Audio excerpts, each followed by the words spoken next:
রহিমপুর বনে টোনাটুনি বাস করত। একদিন সকালে টুনি ডিমে তা দিতে দিতে টোনাকে বলতে থাকে, কি ব্যাপার টোনা, আজকে এত বেলা হয়ে যাচ্ছে, তবু তুমি কাজে যাচ্ছ না কেন? গিন্নি, কি করে কাজে যাই বলো? কদিন থেকে তো কোনো বিক্রি হচ্ছে না, আর কোনো লাভও হচ্ছে না। আর লাভ না হলে কাজে গিয়ে কোনো আনন্দ আছে? তুমি বলো। সে কি গো, কাজে যদি না যাও তাহলে একদিন দেখবে তোমার ব্যবসা বন্ধ হয়ে গেছে। তাই আমি বলি কি, লাভ ক্ষতির আশা না করে তুমি এখন কাজে যাও। টুনি, আমাকে একদম জোর করবে না। লাভ না হলে আমাকে কাজে যেতে একদম ইচ্ছে করে না। আচ্ছা ঠিক আছে, অন্যদিন না গেলে যেও না, তবে আজকে শুধু যাও। আজকে যদি লাভ না হয় তাহলে আমি তোমাকে আর কোনোদিন কাজে যেতে বলবো না।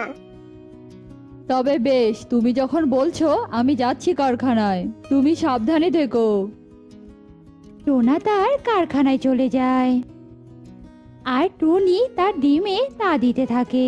বেশ কিছুক্ষণ পর টুনির ডিম ফুটে একটা ফুটফুটে কন্যা সন্তান হয়। টুনি তার কন্যা সন্তানকে দেখে অনেক খুশি ছিল আর টুনি বলতে থাকে, আমার টুনটুন সোনা, দেখতে কত সুন্দর হয়েছে। তোর বাবা যে তোকে দেখলে একেবারে চমকে যাবে রে। এমন সময় হাসি মুখে টোনা ওখানে আসে আর টুনটুনকে না দেখে বলতে থাকে, টুনি, আজকে আমার কারখানায় বেশি লাভ হয়েছে। এত লাভ কোনোদিনও হয়নি। হবেই তো, আজকে যে আমাদের ঘরে স্বয়ং লক্ষ্মী এসেছে গো, আমাদের মেয়ে হয়েছে। এমন লক্ষ্মী মেয়ের জন্যই আমার লাভ হয়েছে। কই কই, দেখি দেখি, ওকে একটু আদর করি। কই আমার লক্ষ্মী মা, আয় আয়, আমার বুকে আয়। এরপর টোনা টুনটুনকে অনেক আদর করতে থাকে। টোনা টুনি অনেক আদর করে টুনটুনকে বড় করতে থাকে আর এভাবেই বেশ কিছুদিন কেটে যায়। টুনি আবারও একটা ডিম দেয়। একদিন টোনা টুনিকে বলতে থাকে, টুনি জানো, আমার মন বলছে এই ডিমটা থেকেও আমাদের মেয়ে হবে, আর অনেক সুন্দরী, আরো ভাগ্যবতী হবে গো। তাই যেন হয় গো, ঈশ্বর তোমার মনের আশা পূর্ণ করুক। টোনা তার কারখানার কাজে চলে যায়। এদিকে ডিম থেকে একটা কালো কন্যা বেরিয়ে আসে। টুনি কালো কন্যাকে দেখে অনেক অবাক হয়ে যায়। এ কি, এ তো কালি। না না, এ আমার সন্তান হতে পারে না। এমন সময় ওখানে টোনা চলে আসে আর বলতে থাকে, টুনি, আমাদের সর্বনাশ হয়ে গেছে। আমাদের কারখানা যে পথে বসতে চলেছে। এখন আমাদের কি হবে বলো? এখন আমরা কিভাবে আমাদের সংসার চালাবো? কি এসব বলছো কি? কারখানার ক্ষতি হয়ে গেছে, সবই কালো কন্যার জন্য হয়েছে। ওর নিজের কপালের সাথে সাথে আমাদের কপালটা পুড়িয়ে দিতে এসেছে। ছি, কি কুৎসিত কন্যা হয়েছে। আর তুমি একদম ঠিকই কথা বলেছো। এ আমাদের মেয়ে নয়, এ অলক্ষী। এই পৃথিবীতে আসার সাথে সাথে আমাদের ক্ষতি নিয়ে এসেছে। টোনা টুনি তাদের কন্যাকে এভাবেই অবহেলা করতে থাকে আর এভাবেই বেশ কিছুদিন কেটে যায়। কালো কন্যা টুকি ধীরে ধীরে বড় হতে থাকে আর ওর প্রতি ওর মা বাবার অত্যাচার দিন দিন বাড়তেই থাকে। একদিন সকালে কালো কন্যা টুকি তার মাকে বলতে থাকে, মা, ও মা, আমিও দিদির মতো স্কুলে যাব মা। আমার বাড়ির কাজ করতে একটুও মন চায় না। বলো না মা, আমাকে স্কুলে ভর্তি করে দিবে? দূর হ, দূর হ আমার চোখের সামনে থেকে। তোকে না কতবার বলেছি, ওই মুখ দিয়ে আমাকে মা বলে ডাকবি না। তোর মতো কালো মেয়ে স্কুলে যাওয়া মানায় না, তোকে মানায় রান্নাঘরে, বুঝতে পেরেছিস? না মা, আমি স্কুলে যাব যাব যাবই। কেন মা, তোমরা আমার সঙ্গে এমন করো বলো তো? দিদি যেমন তোমাদের সন্তান, ঠিক তেমনি আমিও তো তোমাদের সন্তান। আমাকে তো ঈশ্বর বানিয়েছে, আমি আর তোমাদের অবহেলা নিতে পারছি না মা। টুনি যেই না টুকিকে থাপ্পড় মারে তখনই টুনির হাতে আঘাত লেগে যায়। আর তখন টুকি টুনির হাত ধরে বলে, মা, তোমার হাতে লেগেছে মা। দাঁড়াও মা, আমি মলম নিয়ে আসছি। একদম আদিক্ষেতা করবি না, যা এখান থেকে। তোর মতো কালো মেয়ের ভালোবাসা আমার লাগবে না। এভাবে আরো কিছুদিন কেটে যায়। একদিন টোনার খুবই জ্বর আসে, আর জ্বর দেখে টুকি টোনার জন্য খাবার আর ওষুধ নিয়ে যায় আর বলতে থাকে, বাবা বাবা, তোমাকে আমি কতবার বলেছি ঠান্ডা লাগিও না। এখন দেখলে তো তোমার কত জ্বর এসেছে। নাও তো নাও, এখন তুমি হাঁ করো তো, আমি তোমাকে ওষুধ খাইয়ে দেবো। হাঁ করো তো তাড়াতাড়ি। তোর মতো মুখপুরির হাতে আমি ওষুধ খাবো না। বুঝতে পেরেছিস তুই? আর তুই কি করে ভাবলি যে আমি তোর হাতে খাবার খাবো? তোকে দেখলেই আমার রাগ ওঠে। তুই যা, তুই আমার চোখের সামনে থেকে চলে যা। টোনার এমন চিৎকার চেঁচামেচিতে সেখানে টুনি আর টুনটুন আসে। এই মুখপুরি, কালো কাঙালি কোথাকার, সারাদিন জ্বালাস, তবু তোর মন ভরে না। এখন আবার তুই আমার অসুস্থ বাবাকে জ্বালাতে এসেছিস? তোর সাহস তো কম নয়। দিদি, তুমি ভুলে যেও না, এটা আমারও বাবা। তোর এত বড় সাহস, তুই আমার মুখে মুখে তর্ক করিস? আমি তোকে আজকে এই বাড়ি থেকে তাড়িয়ে দেব। তোর জন্য আমাদের অনেক ক্ষতি হয়েছে, আর ক্ষতি হতে দেব না। তোমাদের এত অহংকার বেশি দিন থাকবে না। বাবা মা, আমি তোমাদের আমার জীবনের থেকে বেশি ভালোবাসি। তোমরা একদিন না একদিন আমার ভালোবাসা ঠিক বুঝতে পারবে বাবা মা। নীতি বাক্য শোনাচ্ছিস? যা এখান থেকে, কালো কিনা আবার আমাদের ভালোবাসে। এরপর টুকি কান্না করতে করতে ওখান থেকে চলে যায়। কালো কন্যা টুকি ওই বনে অনেক কষ্ট করে একটা ছোট্ট ঘর বানায় আর কষ্টেই দিন কাটাতে থাকে। এভাবেই বেশ কিছুদিন কেটে যায়। একদিন সুন্দরী কন্যা টুনটুন ভুলিয়ে ভালিয়ে তার বাবার কাছ থেকে সব সম্পত্তি লিখে নেয় আর ওদের বাড়ি থেকে তাড়িয়ে দেয়। টোনা ছিল অনেক অসুস্থ। ওরা পথে পথে হাঁটতে থাকে আর হঠাৎ করে টোনা অজ্ঞান হয়ে পড়ে যায় আর টুনি টোনার পাশে বসে কান্না করতে থাকে।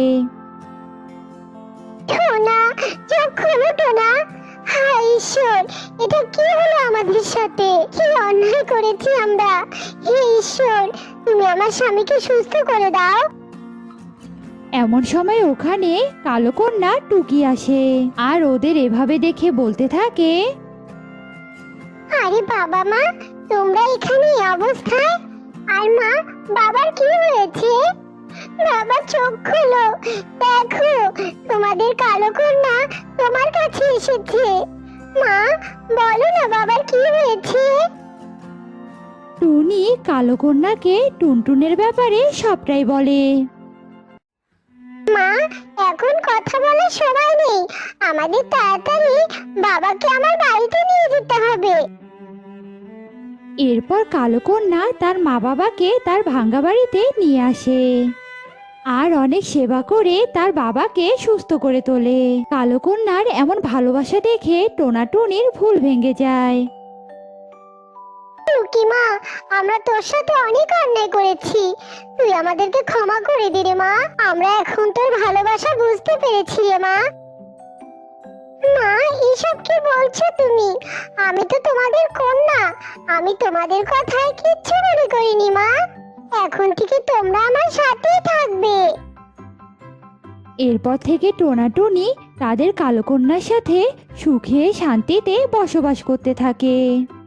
ছিল আর সেই জঙ্গলে একটা বড় কুয়ো ছিল। সেই জঙ্গলেই টুনি তার মেয়ে টুকিকে নিয়ে বাস করত। জঙ্গল থেকে ফুল কুড়িয়ে সেগুলো বাজারে বিক্রি করে যা টাকা পেত তা দিয়ে কোনো রকমে তার সংসার চালাতো। এরপর এক সকালে, মা টুকি, চল না রে, আজ দুই মামিয়ে মিলে ফুল কুড়োতে যাই। দুজনে মিলে ফুল কুড়ালে একবারে অনেকগুলো ফুল পাওয়া যাবে, আর সেগুলো বাজারে বিক্রি করলে কিছু টাকা বেশি পাওয়া যাবে রে মা। আচ্ছা ঠিক আছে মা, চলো তবে। এরপর দুই মা মেয়ে মিলে ফুল কুড়াতে যায়, আর কুড়াতে কুড়াতে তারা এক ডালা ফুল কুড়িয়ে ফেলে। এরপর তারা সেগুলো নিয়ে বাজারে বিক্রি করে কিছু খাবার কিনে নেয় আর বাড়িতে ফিরতে থাকে। এমন সময় পথে এক সাধু বাবার সাথে তাদের দেখা হয়ে যায়। প্রণাম সাধু বাবা, আপনার পায়ের ধুলো যে আমাদের জঙ্গলে পড়েছে, এতে করে আমাদের জঙ্গল পুরো ধন্য হয়ে গেছে সাধু বাবা। চলুন না সাধু বাবা, এই গরিবের বাড়িতে একদিন না হয় একটু হাত ভিজিয়ে আসবেন। এখন আমার খাবার খেয়ে আয়েশ করলে চলবে না। বাবা তরুণ আমাকে স্বপ্ন দেখিয়েছে তোদের জঙ্গলে একটা বড় পুরাতন কুয়া আছে, যেই কুয়াটা এখন পরিত্যক্ত হয়ে পড়ে আছে। তোরা কেউ সেটার আসল ব্যবহার জানিস না। আমাকে এক্ষুনি ওই কুয়োর কাছে নিয়ে চল। আপনি কি বলছেন সাধু বাবা? আচ্ছা ঠিক আছে, চলুন, আপনাকে এক্ষুনি আমি কুয়োর কাছে নিয়ে যাচ্ছি। এই বলে টুনি সাধু বাবাকে সাথে নিয়ে কুয়োর কাছে যেতে থাকে। ততক্ষণে জঙ্গলে সবাই সাধু বাবাকে দেখে তার পিছু পিছু যেতে থাকে। এরপর তারা সবাই পরিত্যক্ত কুয়োর কাছে গিয়ে পৌঁছায়। এরপর সাধু বাবা কুয়ো দেখে রেগে বলে, মূর্খ তোরা, মূর্খ! তরুণ বাবার দেওয়া উপহার তোরা এভাবে অবহেলায় ফেলে রেখেছিস। শোন তবে এর পিছনের ঘটনা। আজ থেকে বহুকাল আগে তরুণ বাবা তোদের এই জঙ্গলে ধ্যান করতে এসেছিল, আর ধ্যান শেষে সে অনেক শক্তি সঞ্চয় করে, আর সেই শক্তি কিছুটাই কুয়োর উপর প্রয়োগ করে। এই কুয়োকে জাদুর কুয়ো বানায়, বুঝেছিস? আর এই জাদুর কুয়ো সবার মনের আশা পূরণ করে দিতে পারে। জাদুই কুয়ো? আর এই জাদুই কুয়ো সবার মনের আশা পূরণ করতে পারে? বাবা বলুন না, কি করলে আমাদের এই জাদুর কুয়ো মনের আশা পূরণ করবে? যে যত বেশি সোনাদানা কুয়োতে ফেলতে পারবে তত বেশি জল কুয়োতে উঠে আসবে, আর সেই জলগুলো খেলে আগামী 3 দিনের মধ্যে তার মনের আশা পূর্ণ হবে। এবার ভেবে দেখ তোরা কি করবি। আমি এক্ষুনি আমার বাড়ি সোনা গয়না সব নিয়ে আসছি, আপনি একটু অপেক্ষা করুন। সুখীর কথা শুনে অন্যান্য পাখিরাও নিজেদের সোনা গয়না আনতে বাড়িতে যায়। এদিকে টুকি মাকে বলে, মা, ও মা, আমাদের কাছে তো কোনো সোনা গয়না নেই মা। তাহলে এই জাদুর কুয়ো আমাদের মনের আশা পূরণ করতে পারবে না মা? জানি না রে মা, দেখি সবার মনের আশা পূর্ণ হলে আমিও ফুল বিক্রি করে কিছু টাকা এই কুয়োতে এনে ফেলবো। আমাদের মনের ইচ্ছা পূর্ণ করবো রে মা। আচ্ছা ঠিক আছে মা। তারা আগে থেকেই দু মা মেয়ে মিলে গল্প করতে থাকে। এদিকে একে একে সবাই টাকা কড়ি সোনা গয়না নিয়ে এসে জাদুর কুয়োর সামনে এসে হাজির হয়। সাধু বাবা, আমি আমার সোনা গহনা নিয়ে এসেছি, এখন কি করব আমি? আমি ধ্যানে বসছি, এগুলো সব কুয়োয় ফেল, বুঝেছিস? আর জল নিয়ে এখান থেকে চলে যা। এভাবেই একের পর একজন করে জাদুর কুয়োর সামনে যেতে থাক। এই বলে সাধু বাবা ধ্যানে বসে, আর সুখী তার সব সোনা দানাগুলো জাদুর কুয়োর ভেতরে ফেলে, আর অমনি কিছু জল উপরে চলে আসে, আর সেই জল নিয়ে সুখী সেখান থেকে চলে যায়। এভাবে একে একে সবাই তাদের সোনা গহনা কুয়োতে ফেলতে থাকে, আর যে জল উঠে আসে সে জল নিয়ে তারা পিছিয়ে যেতে থাকে। এরপর এক শালিক তার কাছে থাকা একটা মাত্র সোনার কয়েন ফেলে, তাতে করে শুধুমাত্র এক ফোঁটা জল চলে আসে, কিন্তু সেটাও মাটিতে পড়ে যায়। এ দেখে, হায় ঈশ্বর, এটা তুমি কি করলে? কি করলে তুমি আমার সাথে? ঘরে যে আমার অসুস্থ মেয়েটা ব্যথার যন্ত্রণায় কাতরাচ্ছে, আমি তো এই জাদুর কুয়ো থেকে একটু জল নিতে এসেছিলাম, সেটুকু আমার কপালে জুটলো না। আর এদিকে তো আমার কাছে একটা কানাকড়িও নেই। এ কথা শুনে সাধু বাবা চোখ খোলে আর রাগেশ্বরে বলে, 2 টাকা করি নেই, আর সে নাকি এসেছে জাদুর কুয়ো থেকে জল নিতে। যা এখান থেকে, সরে যা বলছি, পরের জনকে সুযোগ দে। সাধু বাবার এমন কথা শুনে শালিক মনে মনে অনেক কষ্ট পায়, সেখান থেকে সরে যায়। এদিকে সাধু বাবা আবার ধ্যানে বসে। এসব দেখে টুনি মনে মনে ভাবতে থাকে, এই সাধু বাবার ব্যবহার এত কঠিন কেন? আর এ তো দেখছি গরিব পাখিদের সুযোগ না দিয়ে শুধু বড়লোক পাখিদের সুযোগ দিচ্ছে। এই সাধু বাবাকে তো আমার সুবিধার লাগছে না, আমাকে যে ব্যাপারটি একটু খতিয়ে দেখতে হচ্ছে। মা টুকি, শোন, তুই এখন বাড়িতে চলে যা। আমার ফিরতে একটু রাত হবে রে মা। বাড়ি ফিরে আমি তোকে সবকিছু বুঝিয়ে বলবো, কেমন? আচ্ছা ঠিক আছে মা। এরপর টুকি বাড়িতে ফিরে যায় আর টুনি কুয়োর পাশে একটা গাছের আড়ালে লুকিয়ে থাকে। এদিকে রাত হয়ে আসে, সাধু বাবা ছাড়া কুয়োর পাশে আর কেউ থাকে না। এমন সময় সাধু বাবা ধ্যান থেকে উঠে দাঁড়ায় আর হাসতে হাসতে বলে, হা হা হা হা, সবাই যে আমার ফাঁদে এভাবে পা দিবে তা আমি বুঝতেই পারিনি। ভাগ্যিস কাল রাতে এসে আমি কুয়োর ভিতরে সবকিছু ঠিকঠাক করে রেখে গিয়েছিলাম, নয়তো সবাইকে আজ বোকা বানাতেই পারতাম না। তবে মনে হচ্ছে কাল আরো বেশি ইনকাম করব, কারণ আজকের ঘটনা আশেপাশের জঙ্গলে ছড়িয়ে পড়েছে। তবে আমাকে এখানে বেশি দিন থাকা যাবে না, কালকের দিনটা পার হলেই আমাকে এখান থেকে চলে যেতে হবে। এইসব কথা বলে সাধু বাবা কুয়োর ভিতর থেকে একটা জাল তুলে আনে আর সেই জাল ভর্তি সোনা গয়না ছিল। এইসব দেখে টুনি মনে মনে ভাবে, এবার তাহলে আমি সাধু বাবা জাদুর কুয়োর আসল রহস্য বুঝতে পেলাম। তবে বাবা, তুমি কোনো চিন্তা করো না, কালকে সবার সামনে তোমার মাথার হাড়ি ভাঙবো। এই বলে টুনি বাড়িতে ফিরে আসে আর ঘুমিয়ে পড়ে। এদিকে দেখতে দেখতে সকাল হয়ে যায় আর সবাই আগের মতো জাদুর কুয়োর সামনে এসে ভিড় জমায়। এরপর টুনি সবাইকে বলে, তোমাদের সবাইকে আমার কিছু বলার আছে, তার আগে তোমরা কেউই জাদুর কুয়োয় আর কিচ্ছু ফেলো না। এই মূর্খ, কি বলতে চাচ্ছিস তুই? হ্যাঁ, তুই কি তরুণ বাবার আশীর্বাদ নিতে চাচ্ছিস না, অভিশাপ নিতে চাচ্ছিস? অভিশাপ নিতে নয়, দিতে চাচ্ছি সাধু বাবা। সবাই আমার কথা মন দিয়ে শোনো। এই সাধু বাবা এক ভণ্ড বাবা, আর এই কুয়ো কোনো জাদুর কুয়ো নয়। এই কুয়ো হচ্ছে এই ভণ্ড সাধু বাবার সাজানো জাদুর কুয়ো। আর এই কুয়োর মাঝে একটা জাল বিছানো আছে। তোমরা যখন কোনো কিছু ওই কুয়োতে ফেলো, তখন সবকিছু ওই পাতানো জালে গিয়ে পড়ে, আর ভারী কিছু পড়ার কারণে জলে দোলা লাগে, আর তখনই কিছু জল উপরে উঠে আসে, আর সেই জল তোমরা তরুণ বাবার আশীর্বাদ হিসাবে গ্রহণ করো। আর শালিক দিদি, তুমি একটা কয়েন ফেলার কারণে কোনো জল উঠে আসেনি, আর তাই তুমি জলও পাওনি। টুনি তুমি যে এত কথা বলছো তার কি প্রমাণ আছে শুনি? সুখী দিদি, তুমি কুয়োর কাছে যাও আর দেখো তাতে কোনো জল আছে কিনা। টুনির কথা মতো সুখী কুয়োর কাছে যায় আর জলের তলায় হাত দিতেই সে জাল খুঁজে পায়।